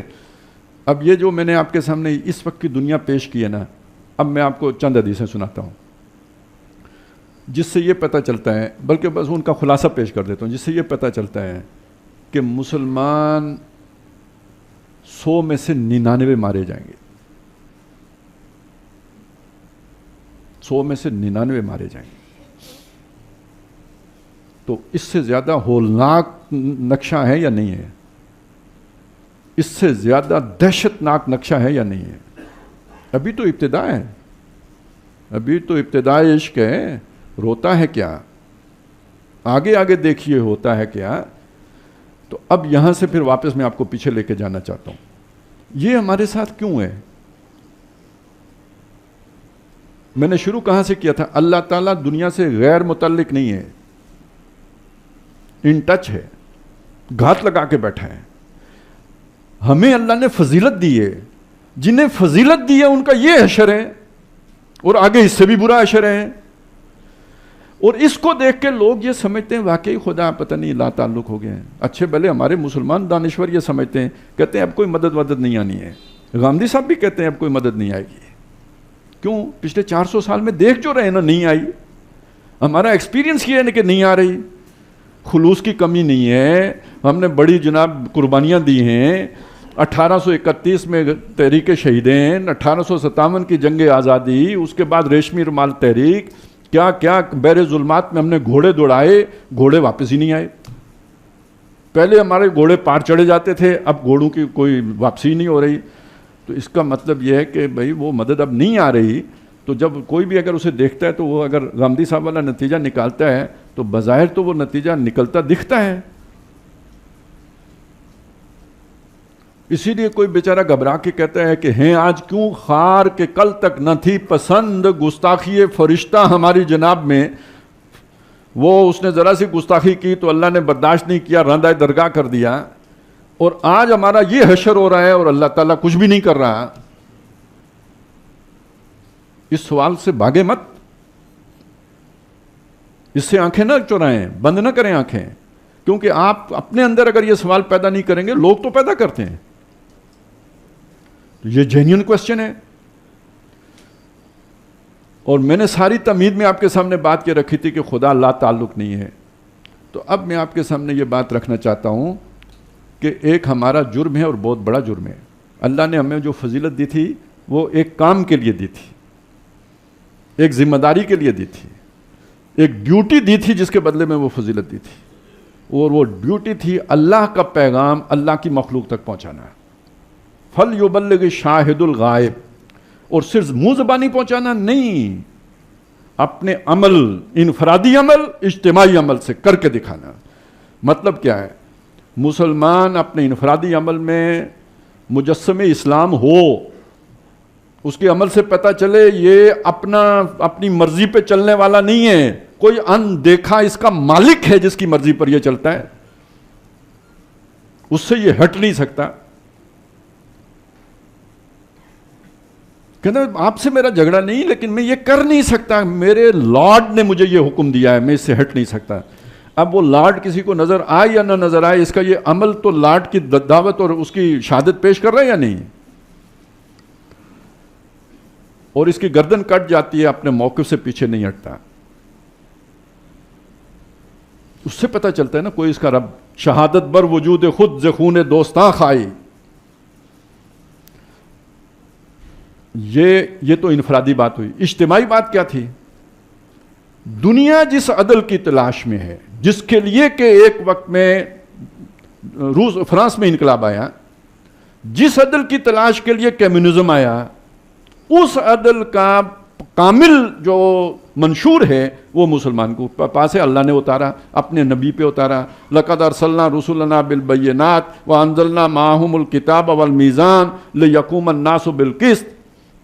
تاکہ لوگ انصاف پر کھڑے ہو جائیں. رسول اس لیے بھیجے، کتابیں اس لیے اتاری، میزان اتاری. اب وہ میزان یاد کریں، سورہ رحمان کی آیات میں نے آپ کو سنائی تھی. انسانوں کی میزان، حقوق و فرائض کا تعین کرنے والی میزان، سرمایہ اور محنت کے درمیان توازن قائم کرنے والی میزان، مرد اور عورت کے درمیان توازن قائم کرنے والی میزان، ریاست اور فرد کے درمیان توازن قائم کرنے والی میزان، وہ اللہ نے اتاری ہے. لوگ اس کی تلاش میں مارے مارے پھرتے ہیں، کروڑوں قربانیاں دیتے ہیں اس میزان کی خاطر. تم صندوق میں چھپائے بیٹھے ہو، کر کے دکھاؤ دنیا کو. اس لیے یہ امت بنائی تھی. کنتم خیر امت اخرجت للناس تامرون بالمعروف وتنہون عن المنکر. یہ نیکی کا حکم لوگوں کو کرتے ہو اور منکر سے لوگوں کو روکتے ہو. اور یہ نیکی کے حکم کا مطلب کیا ہے؟ آپ کو یہی لگے گا، مجھے پتہ ہے یہی لگے، آپ سمجھیں گے لوگوں کو نماز کی تلقین کرتے ہو، ہیں عیسائیوں کو، یہودیوں کو، انہیں بے حیائی سے روکتے ہو، یہ مطلب ہے؟ نہیں، یہ سعد بن ابی وقاص سے پوچھیں اس کا کیا مطلب ہے. جب وہ ایران پر حملہ آور ہوئے، ایرانیوں نے بھی پوچھا آپ کیوں آئے ہیں؟ دولت چاہیے دے دیتے ہیں، خراج چاہیے دے دیتے ہیں، ہم سے لڑو نا، کیا فائدہ لڑنے کا، اب بھی مرو گے ہمیں بھی مارو گے. انا قد ارسلنا، ہم نہیں آئے، ہم بھیجے گئے ہیں. کنتم خیر امت اخرجت للناس انا قد ارسلنا. کیوں بھیجے گئے ہو؟ لنخرج الناس، تاکہ ہم لوگوں کو نکالیں، من ظلمات الجاہلیت الی نور الایمان، جہالت کے اندھیاروں سے نکال کر ایمان کی روشنی میں لے کے آئیں. امر بالمعروف یہ ہے. وَمِن جور الملوک الی عدل الاسلام، بادشاہوں کے ظلم سے نجات دے کر اسلام کے عدل میں لے کے آئیں. نہیں عن المنکر، یہ ہے ظلم کا خاتمہ. یہ مشن ہمارا تھا. دنیا اس ظلم کے خاتمے کے لیے کوشاں ہے اور ہم اسے چھپا کے بیٹھے ہوئے ہیں. یہ امانت تھی جو محمد الرسول اللہ صلی اللہ علیہ وسلم نوع انسانی کے لیے ہمارے پاس چھوڑ کر گئے تھے. اس سے بڑی خیانت اور کیا ہوگی کہ ہم نے اسے چھپا لیا. یہ وہ جرم ہے جس کی سزا اللہ دنیا میں دیتا ہے، اس کو آخرت پہ نہیں چھوڑتا. دنیا، یہ اجتماعی جرم ہے اور اجتماعی جرم کی سزا دنیا میں ملتی ہے. اس کی میں ایک مثال آپ کے سامنے رکھوں. مثال ہے, اس کو کہیں تشبیہ نہ سمجھ لیجیے گا. حضرت یونس علیہ السلام کا اللہ تعالیٰ نے ذکر کیا ہے. ان کے ذمے بھی قوم کو پر اتمام حجت کرنا تھا. اللہ نے فیصلہ کر دیا اس قوم کو اب میں نے تباہ کرنا ہے. آپ سوچیں یہ فیصلہ کب ہوا ہوگا؟ جب یونس علیہ السلام نے اپنا کام پورا کر دیا نا, اس کے بعد ہی ہو سکتا ہے نا. اتمام حجت کے بغیر تو قوم ختم کرنے کا فیصلہ نہیں ہوتا.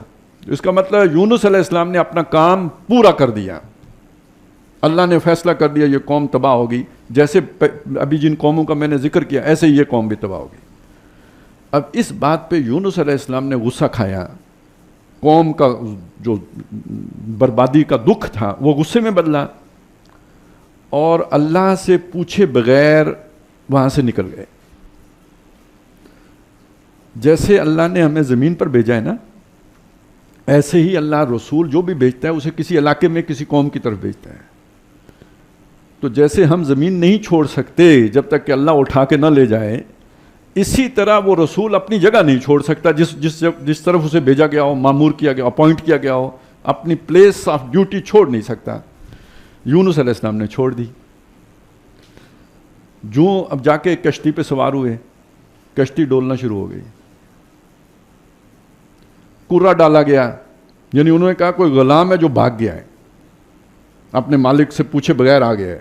کرا ڈالا, یونس علیہ السلام کے نام نکلا, پھر ڈالا, پھر ان کے نام نکلا, پھر ڈالا, پھر ان کے نام نکلا. وہ سمجھ گئے.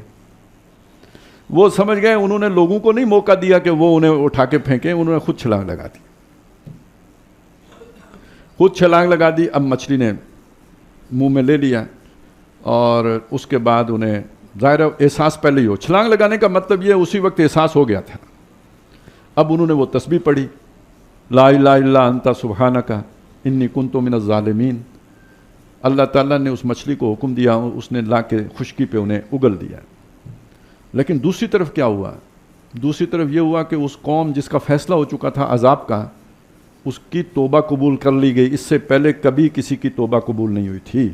عذاب دیکھنے کے بعد توبہ قبول نہیں ہوئی. واحد یونس علیہ السلام کی قوم ہے جس کی توبہ قبول ہوئی. الا قوم یونس, سوائے یونس کی قوم کے کسی کی توبہ نہیں ہوئی. اجتماعی جرم کے نتیجے میں آنے والے عذاب کے بعد کسی کی توبہ قبول نہیں ہوئی سوائے قوم یونس کے. وجہ کیا بنی کہ یونس علیہ السلام نے جو کام کرنا تھا اس میں ایک آنچ کی کسر سمجھے رہ گئی کہ وہ وقت سے پہلے اپنی قوم کو چھوڑ کر چلے گئے. نتیجہ میں آپ کے سامنے جو رکھنا چاہتا ہوں, اگر آپ اپنے ساتھ مخلص ہو کر, خیر خواہی کے ساتھ, جذبات کو ایک طرف رکھ کر سمجھنا چاہیں تو وہ یہ ہے کہ جو کام تھوڑا سا ایک آنچ کی کسر کا یونس علیہ السلام کے ذمے ہم نے ڈالا ہے, ہم نے سر تا پا اس سے انحراف کیا ہے, اس سے منہ موڑا ہے, اسے پیٹھ دکھائی ہے, اور ہم دنیا کی دیگر اقوام کی طرح ہو گئے.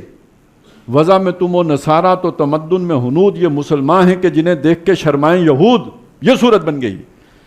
اللہ نے ہمیں منع کیا ان سے دوستی نہ کرنا, یہ شیطان کے دوست ہیں.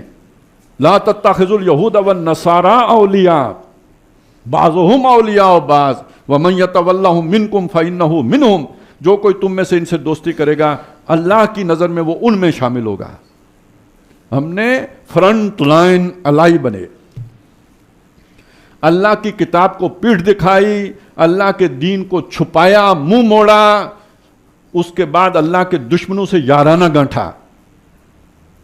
اور مسلمانوں میں سے جو اللہ کا نام لینے والے تھے, اللہ کے دین کی بات کرنے والے تھے, ان پر جب یہ شیطانوں کے ٹولے ٹوٹے تو ہم ان کے فیسیلیٹیٹر بنے.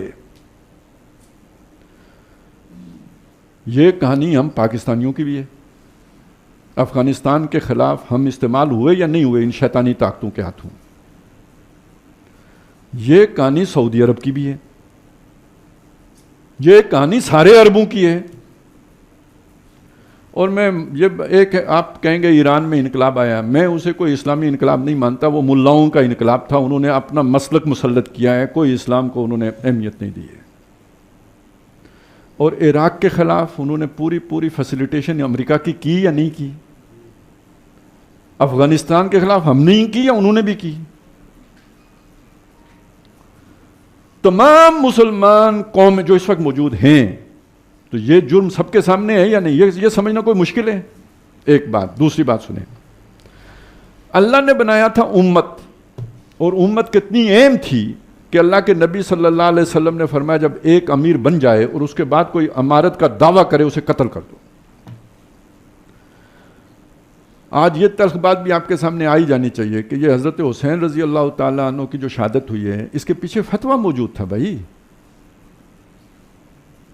یہی فتویٰ تھا کہ جب ایک، اب وہ تھا جائز تھا ناجائز تھا ایک الگ بات ہے، لیکن جب وہ بن گیا امیر تو علماء نے یہ کہا کہ بھئی اب تو چونکہ وہ امیر بن گیا، اس کے بعد اگر یہ کھڑے ہوئے ہیں تو اب ان کی جو ہے وہ انہیں قتل کرنا جائز عمل ہے.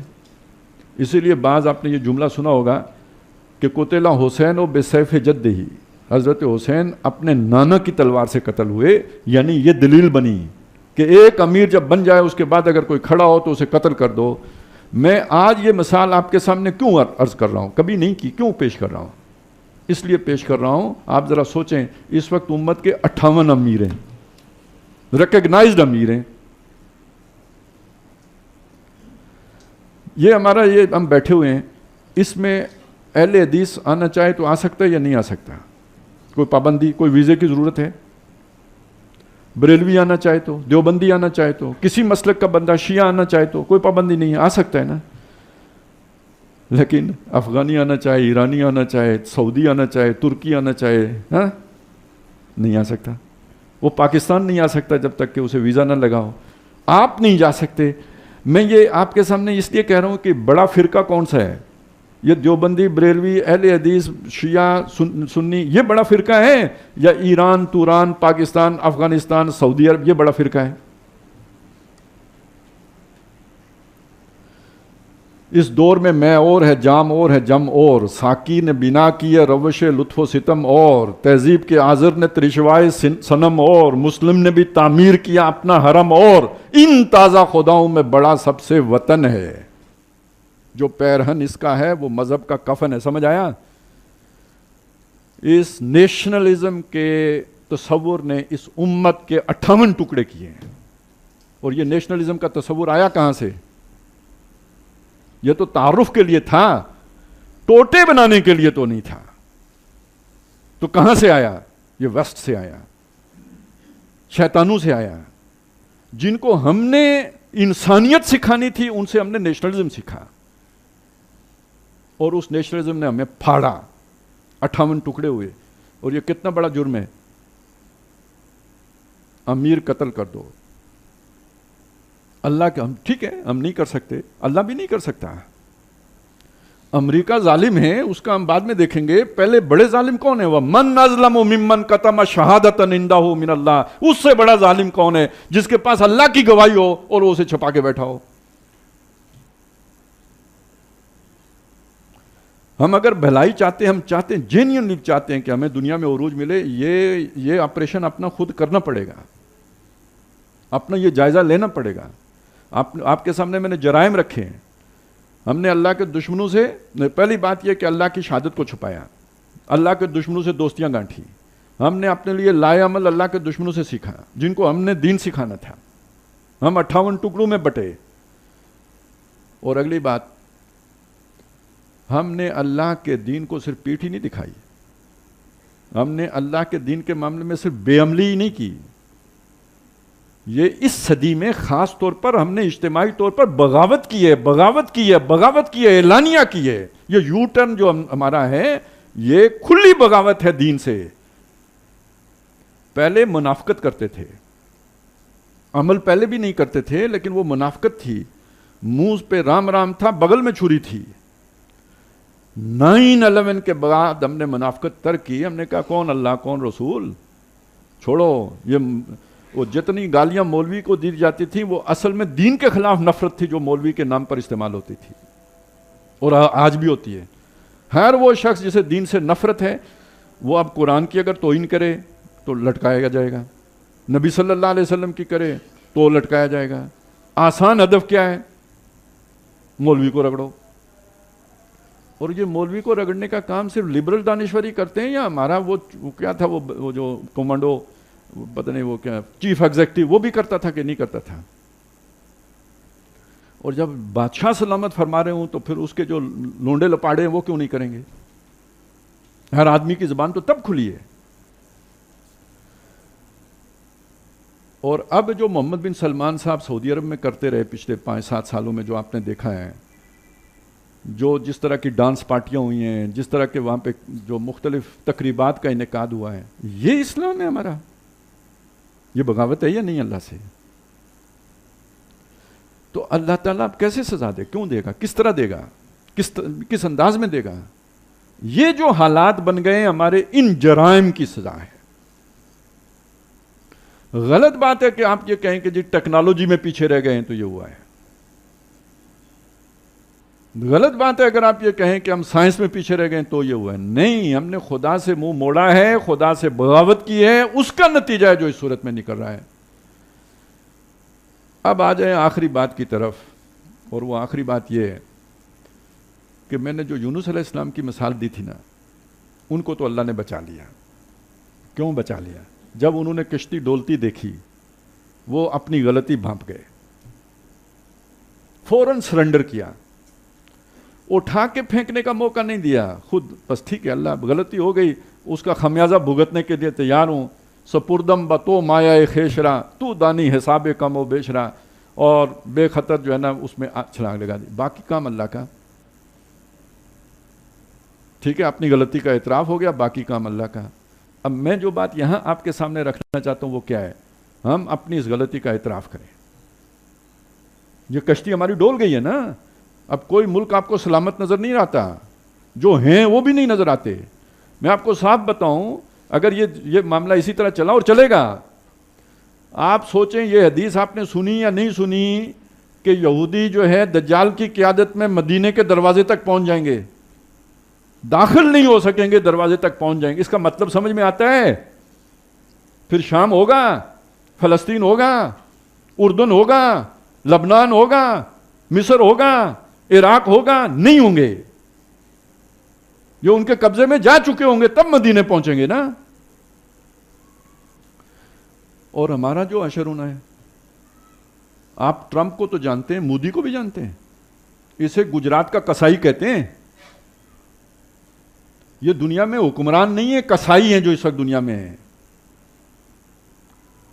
کیا وہ نیتن یاہو، کیا ٹرمپ، کیا مودی، کیا باقی، یہ کسائی ہیں. یہ اللہ نے نو انسانی کے اوپر مسلط کیے ہوئے ہیں. اب دیکھیں بات میں نے کہاں سے شروع کی تھی؟ اللہ نے بنی انسان کو بڑی تکریم دی ہے، ٹھیک ہے، یہاں سے شروع کی تھی. اب پہنچے کہاں پہ ہیں کہ اس بنی نو انسان کے اوپر یہ سوار ہوئے پڑے ہیں. اب وہ فوش والا لفظ سمجھ میں آئے نا، ایک درندہ ہوگا جس کے اوپر ایک فاحشہ سوار ہوگی، یہ سوار ہیں، گردنوں پر سوار ہیں، اور ان کے پیچھے عوام ہے. ٹرمپ کے بھی دیوانے ہیں، وہ بھی اس کے بھی عاشق ہیں، اور مودی کے عاشق RSS، وہ جو وہاں مسلمانوں پہ بیت رہی ہے. آپ کو خبریں نہیں ملتی، ہمارا جو ہے نا میڈیا خبریں نہیں دے رہا کہ ملک میں افراتفری پھیلے گی. وہ کوئی فلسطین سے کوئی اچھے حالات نہیں ہیں، اس سے برے حالات ہیں جو کچھ انڈیا میں ہو رہا ہے مسلمانوں کے ساتھ، اور منظم طریقے سے ہو رہا ہے. حکومت کی سپورٹ میں جو نان سٹیٹ جو ہے نا اسٹیٹ ایکٹرز ہیں وہ کر رہے ہیں، لیکن پوری چھتری حکومت انہیں فراہم کر رہی ہے. قوانین پہلے وہ بناتے ہیں اور پھر اس کے اوپر جو ہے نا یہ سارا فساد وہ RSS کے گنڈے کرتے ہیں. یہ انڈیا میں ہو رہا ہے. اور اگر یہ ملک بھی لیٹ گیا جس میں ہم بیٹھے ہوئے ہیں، اور جو حالات ہیں اس میں کب تک ہم سروائیو کریں گے؟ اور جب ہمیں غصہ آتا ہے تو اپنا ہی ملک توڑنے چل پڑتے ہیں. غصہ تو ہمیں فوج پر بھی ہے، جائز غصہ ہے، غصہ ہمیں حکمرانوں پر بھی ہے، وہ بھی جائز ہی ہوگا. لیکن یہ کہ اگر یہ نہ رہا تو پھر اسلام آ جائے گا، پھر یہ بھی فلسطین کی صورت میں ہو جائے گا. ہمارے ساتھ بھی وہی کچھ ہوگا جو کچھ وہاں پہ ہو رہا ہے. یہ بات ہے جو سمجھنے کی ہے. تو اب بچت کا رستہ در حقیقت کدھر ہے؟ کشتی ڈول رہی ہے. سب سے پہلے یہ سمجھیں کہ یہ ساری ہماری غلطی کا نتیجہ. خدا ظالم نہیں ہے. ہم نے جرم کیا ہے، بہت بڑا جرم کیا جس کی یہ سزا ہے. اب اس سزا کو 3 درجوں میں سمجھ لیں. کہیں یہ سزا بنے گی، کہیں یہ سزا نہیں ہے، نعمت بنے گی. میں وہ دونوں باتیں آپ کے سامنے رکھ دینا چاہتا ہوں. بنی اسرائیل کا میں نے ذکر کیا تھا, جب وہ اس فضیلت پر تھے تو ان پر ایک عذاب آیا فرعون کی صورت میں. یستحیون نساءہم یذبحون ابناءہم و یستحیون نساءہم, وہ آل فرعون ان کی عورتیں زندہ رکھتے تھے, ان کے مرد جو ہیں انہیں ذبح کر دیتے تھے, بیٹے ذبح کرتے تھے, بیٹیاں زندہ رکھتے تھے. بیٹیوں سے کام لیں گے, عیاشی کریں گے. بیٹے طاقت ہوتے ہیں, طاقت نہیں کبھی بننے دیں گے. جیسے آج ٹیکنالوجی نہیں دیتے نا, تو اس وقت وہ طاقت تاکہ ان کے بازو نہ ہوں, ان کو اسی طرح دبا کے رکھیں. یہ ان کی پالیسی تھی. وفی ذالکم بلاء من ربکم عظیم, اور اس میں تمہارے رب کی طرف سے بہت عظیم بلا تھی. میں نے ترجمہ نہیں کیا, کیوں؟ اس لیے کہ اس کے دو ترجمے کیے گئے ہیں. ایک ترجمہ اس کا کیا گیا ہے اس میں تمہارے رب کی طرف سے تمہارے اوپر بہت بڑا عذاب تھا, مصیبت تھی. اور دوسرا ترجمہ کیا گیا اس میں تمہارے رب کی طرف سے بہت بڑی آزمائش تھی. اب فرق کیا ہوتا ہے؟ عذاب ناراضگی کی وجہ سے ہوتا ہے اور اس کے نتیجے میں نیست و نابود ہوتے ہیں, آخری انجام بھی برا ہوتا ہے. آزمائش کے نتیجے میں تندی باد مخالف سے نہ گھبرائے وہ کعب, یہ تو چلتی ہے تجھے اونچا اڑانے کے لیے, اونچا اڑانا مقصود ہوتا ہے. اب بات ایک ہے, اس کے ترجمے دو ہو گئے. ایک نے اسے عذاب کہا, دوسرے نے اسے آزمائش کہا. دونوں معنی کی گنجائش ہے, الفاظ بھی کے اندر دونوں معنی کی گنجائش ہے. میں یہ کہتا ہوں آج اس بلاؤن عظیم میں ہم گرفتار ہیں. جو بنی اسرائیل مصر میں جس کیفیت میں تھے اس کیفیت میں آج ہم ہیں. کچھ کے لیے یہ عذاب ہے. کن کے لیے عذاب ہے؟ جو اس امت کے مرتد ہیں. نام ان کے آج بھی عبداللہ اور عبد الرحمن ہیں, لیکن دل سے وہ یہ سمجھتے ہیں کہ نہ اللہ نے آئندہ مدد کرنی ہے, نہ اللہ کا دین آج کے دور کے لیے سود مند ہے, بلکہ یہ کہ مغرب نے جو ترقی کی ہے وہی دین, وہی طریقہ, وہی اصول آج کی دنیا کے لیے امر ہو گئے ہیں, بہترین ہیں. جو دل سے یہ سمجھتے ہیں وہ کسی خیر کے حقدار نہیں ہیں. ان کے لیے تو آ رہا ہے عذاب. نمبر 2, ان حالات کو بھی دیکھ کر جو توبہ تائب نہیں کرتے وہ بھی بیکار مخلوق ہے. اس کو رکھ کے کیا کرنا ہے, وہ بھی اسی چکی میں پس جائیں گے. وہ اس گیہوں کے ساتھ یہ گھن بھی پسے گا. اب آئے تیسرے, جن میں کچھ خیر ہے, کچھ خیر ہے, تھوڑا خیر ہے, مقام مطلوب کو نہیں پہنچ سکتے. یہ جو ظلم ان کے اوپر ہوگا, یہ ظلم ان کا اس کمی کا کفارہ بن جائے گا. چلیں ان کو آگے جنت مل جائے گی, تو یہ ان کے حق میں خیر ثابت ہوگا, شر ثابت نہیں ہوگا. اب میں اس کے لیے فلسطینیوں کی مثال آپ کے سامنے رکھنا چاہتا ہوں. جس استقامت کے ساتھ وہ کھڑے ہو گئے, دیکھیں وہ آج بھی انہیں فیسیلیٹیٹ کرنے کے لیے ٹرمپ تیار ہے, یہاں سے نکلو, ہم تمہیں مصر میں کیمپ بنا کے دے دیتے ہیں, شام میں بنا کے دے دیتے ہیں, افریقہ میں جا کے بہت اچھی آپ کو اکوموڈیشن دے دیں گے, یہاں سے نکل جاؤ. اب وہ اللہ کے اس گھر کو نہیں چھوڑ رہے, جان دینے کے لیے تیار ہیں, بچے ذبح کروا رہے ہیں, عورتیں مروا رہے ہیں, اصحاب الاخدود کی سنت تازہ کر رہے ہیں. تو اگر اس ماضی میں ان کا کردار اچھا نہیں تھا تو یہ کردار ان کے اس سابقہ کردار کا کفارہ بن جائے گا یا نہیں بن جائے گا؟ بلاء من ربکم عظیم جو ہے وہ ان کے لیے خیر بن گئی یا نہیں بن گئی؟ خیر بن گئی.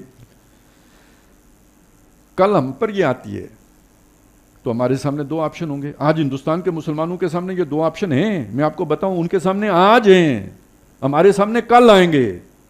ایک آپشن یہ ہے, شودر بن جاؤ, مذہب چھوڑو, شودر بن جاؤ, کیونکہ وہ پورے ہندو تو بن نہیں سکتے, شودر ہی بن سکتے ہو, تو ٹھیک ہے ہم کچھ انسانی حقوق جو ہے نا وہ تمہیں دے دیں گے. نہیں تو یا تو زندہ نہیں چھوڑے جاؤ گے, یا یہ کہ second rate citizen. Second rate citizen اصل میں لفظ ہے, مطلب یہ غلام بن کے رہو گے, یعنی تمہارا کوئی حق حقوق نہیں ہوگا, ہماری بکریاں ہو تم, جب چاہیں جس کو مرضی مار دیں, چاہیں تمہاری محنت کا صلہ تمہیں دیں نہ دیں, کوئی رائٹ نہیں ہے, کوئی تم پراپرٹی نہیں رکھ سکتے, کوئی کاروبار نہیں کر سکتے, کوئی زندہ رہنے کا حق تمہارا نہیں ہے. یہ دوسری صورت زندہ رہنے کی تمہاری یہ. اور مذہب پہ رہو تو مرنے کے لیے تیار ہو جاؤ.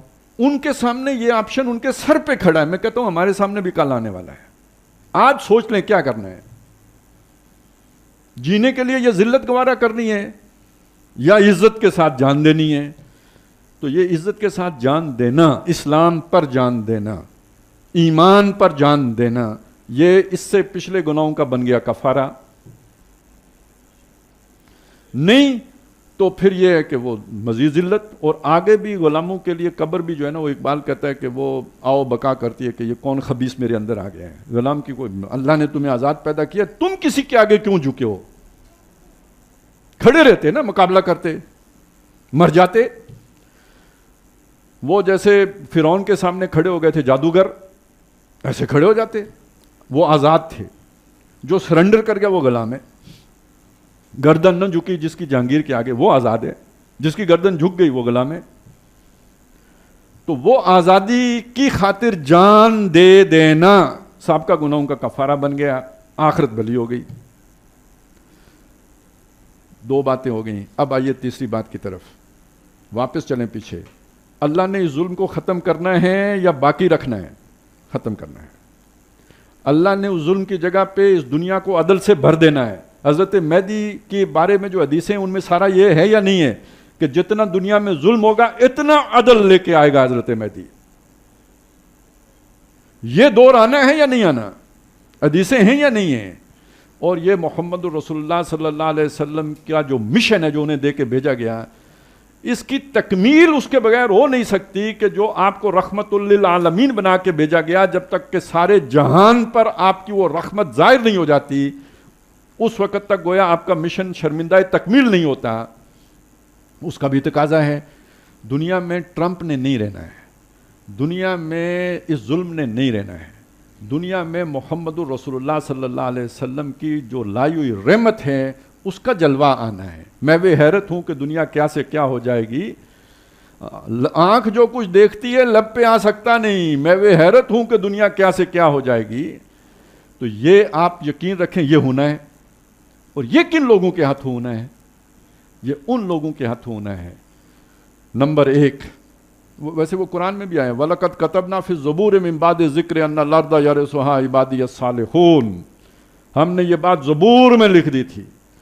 عام یاد دہانی کی باتوں کے بعد اس زمین پوری کے وارث میرے وہ عبادت گزار بندے بنیں گے، نیکوکار بندے بنیں گے میرے۔ اور اس کے بعد اگلی بات کیا ہے؟ ان فی ھذا لبلاغا لقوم عابدین، یہ بہت بڑا اعلان ہے عبادت گزاروں کے لیے۔ وما ارسلناک الا رحمۃ للعالمین، اے نبی ہم نے آپ کو نہیں بھیجا مگر سارے جہان والوں کے لیے رحمت بنا کے بھیجا ہے۔ تو آسماں ہوگا سحر کے نور سے آئینہ پوش، اور ظلمت رات کی سیما پا ہو جائے گی۔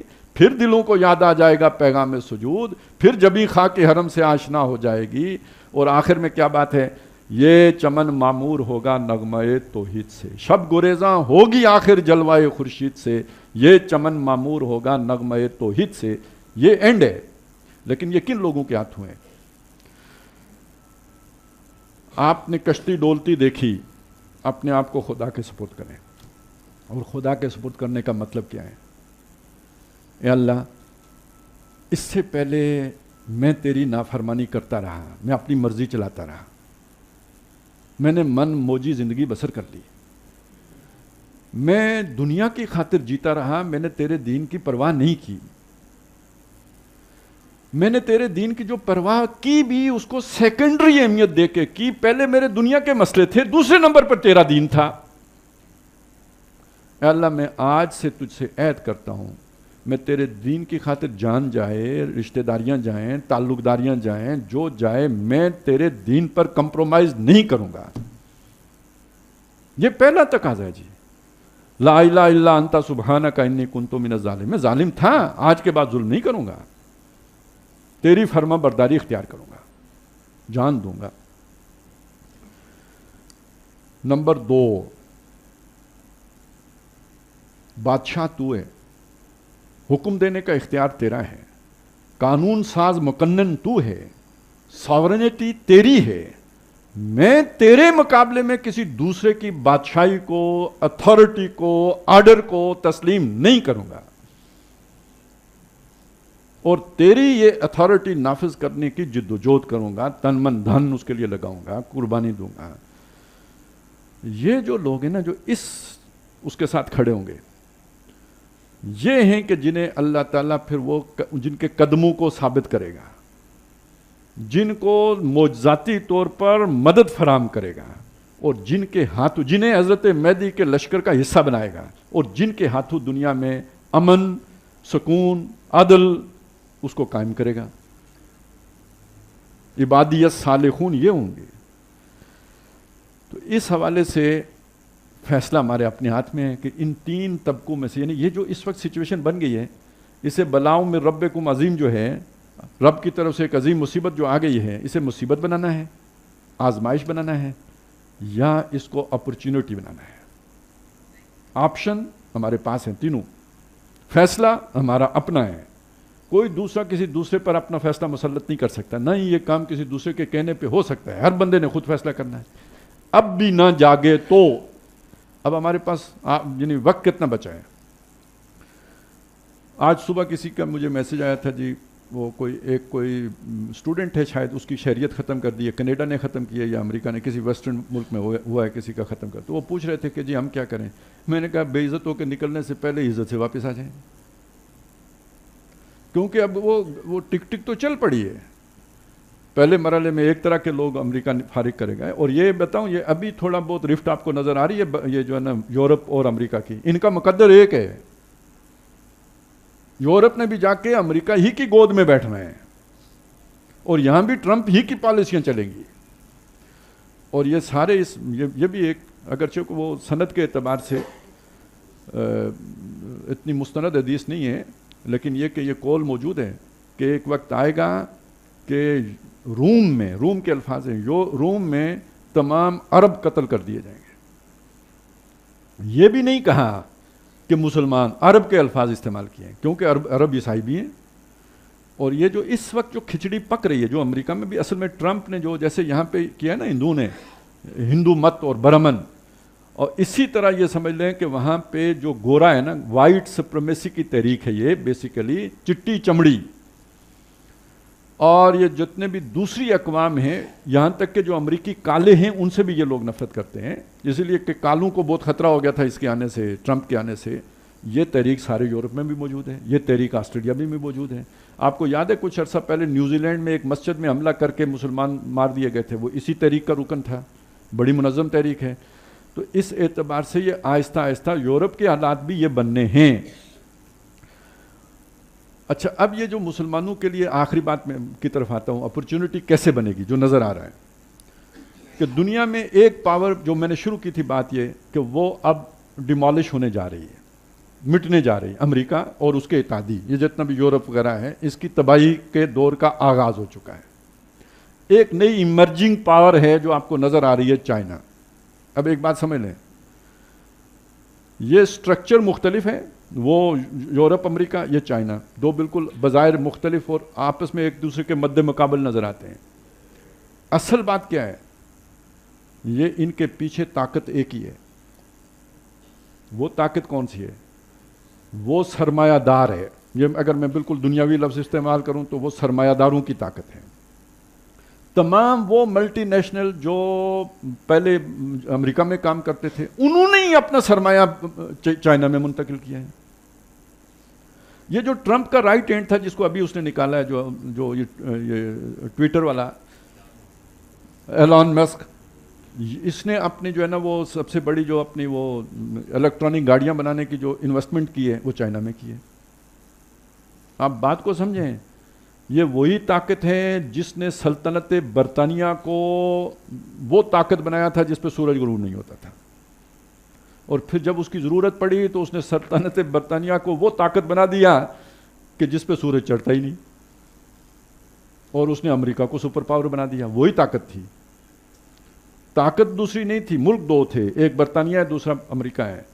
پیچھے جو طاقت تھی وہ ایک ہی تھی، اس نے جگہ بدلی تھی، جیسے آپ کراچی سے سرمایہ نکال کے لاہور لے آئیں، اتنی بات ہوئی تھی۔ اب وہی طاقت ہے جو اب ڈیمالش کر کے ویسٹ کو اپنا سارا سرمایہ منتقل کر رہی ہے، چائنا۔ طاقت پیچھے وہی ہے۔ یہ چائنا کا عروج نہیں ہے، وہ اسی طاقت کا ہو۔ ہم یہ کہیں گے بھائی چائنا کو عروج مل گیا، اور اگر یہ ہو جاتا ہے، وہ چائنا کیوں آ رہے ہیں، وہاں سے کیوں نکل رہے ہیں؟ ایک بات کو سمجھیں، کہ یہ جو ویسٹ میں رینائنسنس مومنٹ تھی نا، اس کے نتیجے میں جو حقوق انسانی کا تصور وہاں پہ اجاگر ہوا تھا، تو وہاں سرمایہ دار یعنی جو پہلے جیسے جاگیردار تھا تو اس کی ایک اتھارٹی ہوتی تھی اور اس کے مزارع غلام کی حیثیت میں ہوتے تھے، ان کے کوئی رائٹس نہیں ہوتے تھے. لیکن جب یہ صنعتی انقلاب آیا اور اس کے نتیجے میں جاگیردار سے اقتدار نکل کے سرمایہ دار کے پاس گیا، تو اس نے وہ اپنی وہ جو اتھارٹی تھی نا، اس کو ایک طرح سے اکوموڈیٹ کیا، لوگوں کو اپنے ساتھ فیسیلیٹیٹ کیا، یا جسے وہ کہتے ہیں کہ جی یہ جو پارٹیسپیٹیو سٹائل آف مینجمنٹ ہوتا ہے نا، وہ اختیار کیا، ون ون کی صورت بنائی. یہ ایک نیا انداز تھا. اسے ہم اپنے خاص ٹرم میں کہتے ہیں کہ وہ پہلے اگر فستائیت تھی تو یہ سوفستائیت ہے، یعنی ایکسپلائٹیشن اب بھی ہے. پہلے ڈنڈے کے زور پر جو ہے نا کام لیا جاتا تھا، اب یہ ہے کہ وہ اس کو جو ہے نا وہ جلیبی دکھا کر اور میٹھا دکھا کر شوگر کوٹڈ کر کے وہ کام لیا جاتا ہے. یہ سٹائل کا فرق ہے. جاگیردار آج بھی جو ہے ہم تو چونکہ دونوں کو دیکھ سکتے ہیں. آپ یہ جو فوج بھی ہے نا، یہ بھی اصل میں جاگیردارانہ رنگ میں رنگی ہوتی ہے. ان کا سٹائل دیکھیں، جرنیل صاحب کا دیکھیں، یہ اتھارٹیٹیو سٹائل ہوتا ہے، غلام بنا کے رکھنے والا ہے. اس کے مقابلے میں آپ سرمایہ دار کو دیکھیں، یہ جو عام طور پہ ہماری سیاسی پارٹیاں ہوتی ہیں تو یہ بڑے میٹھے ہوتے ہیں. اندر سے قریت کے دیکھیں، یہ ان سے بھی زیادہ حوث میں بھرے ہوتے ہیں. ان میں وہ کوالٹی بھی نہیں ہوتی جو ان کے اندر پھر کوئی انسانیت ہوتی ہے، ان میں وہ بھی نہیں ہوتی. اوپر جو لبادہ ہوتا ہے وہ بہت میٹھا ہوتا ہے. یہ سرمایہ دارانہ ذہنیت ہوتی ہے. تو یوں سمجھ لیں کہ پہلے وہ لوہے کی زنجیروں میں کسی کو بیڑیاں پہناتے تھے تو کسی کو توق پہناتے تھے. انہوں نے سنہری جو ہے نا زنجیروں میں بندے کو باندھ لیا. یہ پیکج ہے، یہ آپ کو ملے گا، یہ آپ کو سہولتیں ملیں گی. تو وہ پیکج کے چکر میں بندہ جو ہے نا، پہلے وہ زبردستی ٹریڈ مارک اپنا جو ہے نا وہ داغتے تھے، اب ہم اپنے گلے میں خود اپنی مرضی سے ڈالتے ہیں. میں فلانی کمپنی میں کام کرتا ہوں، یعنی اس کا غلام ہوں، بدلے میں مجھے یہ پیکج ملتا ہے. اور وہ ہوتا کیا ہے؟ آپ ذرا اس سب کو ذرا جانچے تو کیا ہوتا ہے.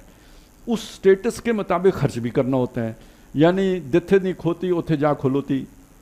جنہوں نے وہ ہمیں دیا ہوتا ہے کاغذ کا پیپر ہوتا ہے نا، اور تو کچھ بھی نہیں ہوتا ہے. وہ ہیر پھر اسی بورڈ ہیڈ جو ہے نا جا کے کھڑا ہو جاتا ہے واپس ان کے پاس. 5 دن محنت کرو اور گدھے کی طرح محنت کرو. کبھی غلاموں نے اس طرح محنت نہیں کی جو آج انسان اپنی مرضی سے محنت کر رہا ہے، سرمایہ دار کے لیے محنت کر رہا ہے. 5 دن محنت کرے گا، 2 چھٹیاں ہیں، جاؤ سی پہ جاؤ، بیچ پہ جاؤ، ادھر جاؤ، کلب میں جاؤ، اور وہ جو سارا تم نے کمایا ہے نا وہ سوروں کی طرح جو ہے نا عیاشی کرو اور سب واپس ہماری تجوری میں جمع کرا دو. چھٹی. یہ ہے کنزیومر سوسائٹی. آپ اس کو سمجھیں. تو بہرحال اس میں کچھ نہ کچھ تو لیکیج بھی ہو جاتی ہے، کچھ نہ کچھ سرمایہ دار کے ہاتھ سے نکل بھی جاتے ہیں. تو بہترین اس کے لیے جو ہے نا نظام کیا ہوگا؟ اتھارٹیٹیو نظام ہو. کوئی فیکٹری کے اندر مزدور کوئی یونین نہ بنا سکیں، کوئی جو حقوق کی بات نہ کر سکیں. وہ جو بولے وہ کیا کہتے ہیں ہمارے ادھر پٹواری میں، الیانا تھا سلیانا، بولا نہیں ہے تو اڑایا نہیں ہے. یہ چائنا کا نظام ہے. تو اس لیے سارا سرمایہ دار چائنا آیا تو کیوں آیا؟ کہ وہاں اسے سستی لیبر ملتی ہے، وہاں اسے کوئی مسئلہ نہیں ہے. چائنا ماڈل کی باتیں ہوتی ہیں. تو اگر آپ اسے علمی طور پہ سمجھنا چاہیں تو دنیا میں جو ترقی ہوتی ہے، ارتقاء ہوتا ہے، اس کو جو مارکس نے بیان کیا تھا اسے کہا تھا یہ جدلیاتی مادیت، یعنی یہ جو مختلف نظریات کا ٹکراؤ ہوتا ہے اس کا سنتھیسس ہوتا ہے اور اس سے ارتقاء ہوتا رہتا ہے. یعنی ایک دعویٰ ہے، اس کا جواب دعویٰ آتا ہے، پھر ان کا ٹکراؤ ہوتا ہے، اس سے ایک ترکیب دعویٰ سنتھیسس بنتا ہے، پھر وہ خود ایک دعویٰ بن جاتا ہے. تو یوں یہ زگ زیگ میں انسان ارتقاء کرتا چلا جاتا ہے. اچھی شے رہ جاتی ہے، بری شے ختم ہو جاتی ہے. تو وہ جو سنتھیسس بنتا ہے نا، وہ دونوں دعووں کی اچھائیوں کو جمع کر کے بنتا ہے. تاریخ میں یہ کام پہلی دفعہ ہو رہا ہے کہ کمیونزم میں جو بری شے تھی، یعنی 1 پارٹی ڈکٹیٹرشپ، 1 پارٹی رول، یہ کمیونزم کی برائی تھی. اور کیپٹلزم کی برائی یہ سرمایہ داریت تھی. ڈیموکریسی میں سرمایہ داری برائی تھی. تو یہ پہلی دفعہ تاریخ انسانی میں 2 برائیاں جمع ہو رہی ہیں. آج کا چائنا یہ ماؤ زے تونگ کا چائنا نہیں ہے، یہ سمجھ لیں. یہ ایک کیپٹلسٹک سوسائٹی ہے، اور یہ کیپٹلسٹک سوسائٹی 1 پارٹی رول کے ساتھ ہے. یہ ورسٹ سسٹم ہے برطانیہ سے بھی، امریکہ سے بھی، جو آنے والا ہے.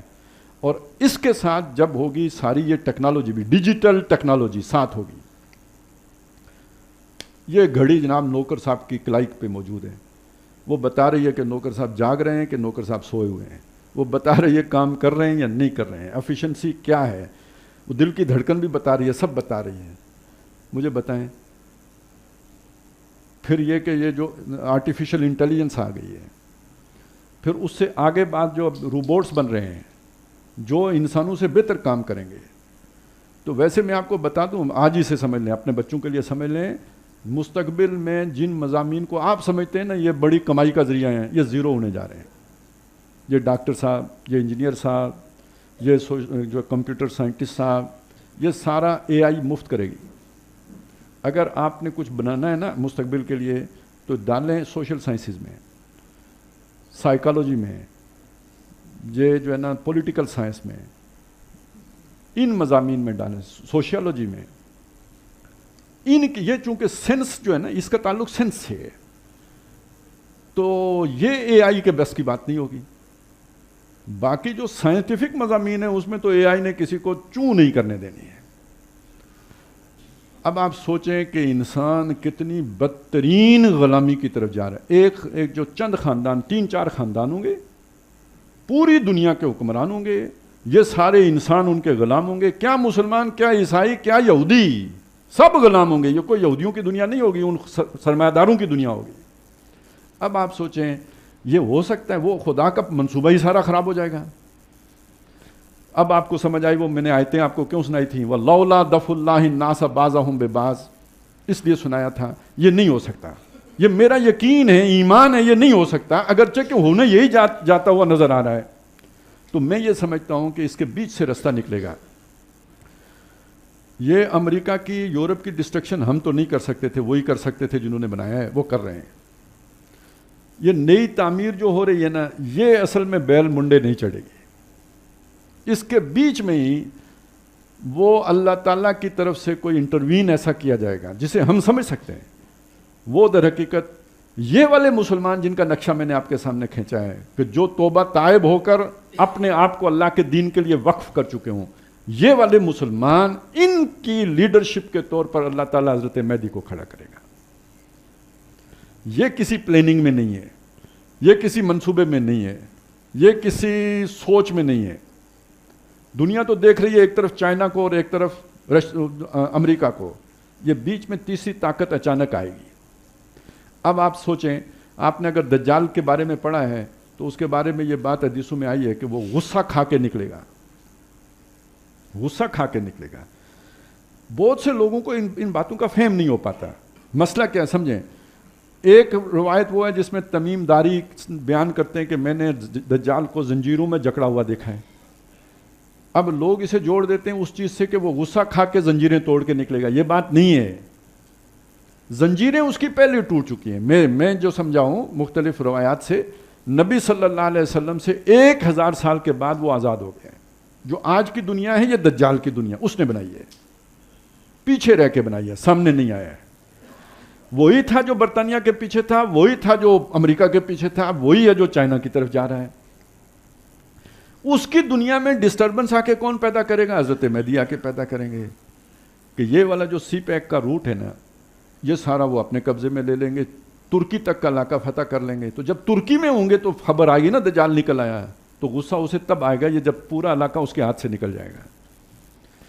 تو گویا یہ دونوں جو بڑی طاقتیں ہیں یہ منہ دیکھتی رہ جائیں گی. تیسری طاقت ابھرے گی اور اللہ تعالیٰ کی مدد اس کے شامل حال ہوگی، اور آخری فتح اس کی ہونی ہے. اور یہ آخری فتح وہ ہے کہ جس میں پھر دجال جب خود آئے گا تو حضرت مہدی بھی اس کا مقابلہ نہیں کر سکیں گے. تو اللہ تعالیٰ اس کو بھگانے کے لیے حضرت مسیح علیہ السلام کو بھیجیں گے، اور حضرت مسیح کو دیکھتے ہی وہ پگھلنا شروع ہو جائے گا. وہ بھی بہت کوئی ہائی ٹیک چیز ہوگی نا، یوں سمجھیے آرٹیفیشل انٹیلیجنس اور ڈی این اے انجینئرنگ کا کمال ہوگا. دونوں کے ملاپ سے کوئی بڑی عظیم شے ہوگی وہ جو بھی ہے. تو وہ حضرت مہدی کے سامنے نہیں کھڑا ہو سکے گا، وہ مقام لد پہ جا کے اسے قتل کر دیں گے. اب آخری جو شر کی طاقت آئے گی وہ ہے یاجوج ماجوج، جن کا مقابلہ حضرت مسیح بھی نہیں کر سکیں گے. اس کے لیے آپ ویسے حدیث میں الفاظ ہیں، ایک کیڑا اللہ تعالیٰ پیدا کرے گا جو ان کی گردن پہ کاٹے گا اور وہ مرنا شروع ہو جائیں گے اور لاکھوں کی تعداد میں مریں گے، یہاں تک کہ ان کو کی لاشیں ٹھکانے لگانا بھی ممکن نہیں ہوگا، اور اللہ تعالیٰ وہ ظاہر ہے پھر گلیں سڑیں گے، تو پھر اس کے بعد بارش ہوگی تو وہ زمین صاف ہوگی ان کے وجود سے۔ اب آپ سمجھ سکتے ہیں وہ کدھر سے آئیں گے؟ جی، تو وہ اور ان کی عادتیں آپ کو پتہ ہی ہوں گی، نہ مینڈک چھوڑیں، نہ سانپ چھوڑیں، نہ بچھو چھوڑیں۔ تو یہ اب یہ سارے نقشہ سامنے آ گیا یا نہیں آ گیا؟ اس سب کو سامنے رکھ کر دیکھیں تو اب ہمارے لیے چوائس کیا باقی بچی ہے، آپشن کیا باقی بچا ہے؟ توبہ کا بچا ہے۔ اور اللہ تعالیٰ خاص طور پہ غلطیاں ہیں سب ممالک کی ہیں، لیکن جیسے وہ حدیث میں آیا ہے کہ جی مدینے کو بچائے گا، جیسے حدیث میں آیا مکے کو بچائے گا، تو ایسے ہی یہ ہے کہ آخر کوئی تو طاقت ہوگی نا جو حضرت مہدی کا بھی ساتھ دے، کوئی یعنی کچھ دنیا کے اسباب بھی ہوں۔ اس لیے ہم امید رکھتے ہیں کہ یہ جو باتیں ہم کر رہے ہیں ان باتوں سے ہمیں اللہ سمجھ دے، لوگ ہمارے بدلنا شروع ہوں، تو یہ ایک ایٹمی طاقت تو ہے نا۔ لیکن ایک بات میں آپ کو بتا دوں، اگر ہم اللہ کے باغی رہے تو یہ ایٹم بم ہمارے گلے کی ہڈی بنے گا، اسی وجہ سے پھڑے جائیں گے۔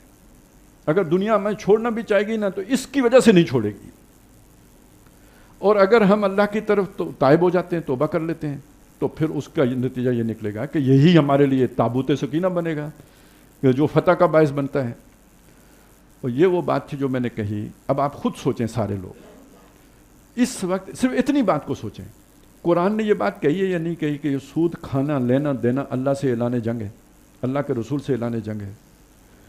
ہم اللہ اور رسول سے اعلان جنگ سارے مسلمان کیے ہوئے ہیں یا نہیں کیے ہوئے؟ کیے ہوئے نا۔ اور یہ کرنے کے بعد اگر ہم کہیں کہ ہم فلسطین پہ چڑھ دوڑیں، یہودیوں پہ چڑھ دوڑیں گے اور اللہ ہماری مدد کرے گا، مجھے بتائیں کیا ہوگا؟ کوئی بندہ یہ ٹھنڈے طریقے سے یہ بات نہ سننے کے لیے تیار ہے نہ ماننے کے لیے تیار ہے۔ میرے بھائیو، یہ اگر آپ یہ بات نہیں سن رہے نا، یہ بس پھر ایسی بات ہے جیسے کہ چونٹی کو پر نکلتے ہیں، وہ سمجھتی ہے میں اڑوں گی، لیکن وہ مرنے کے لیے اڑتی ہے۔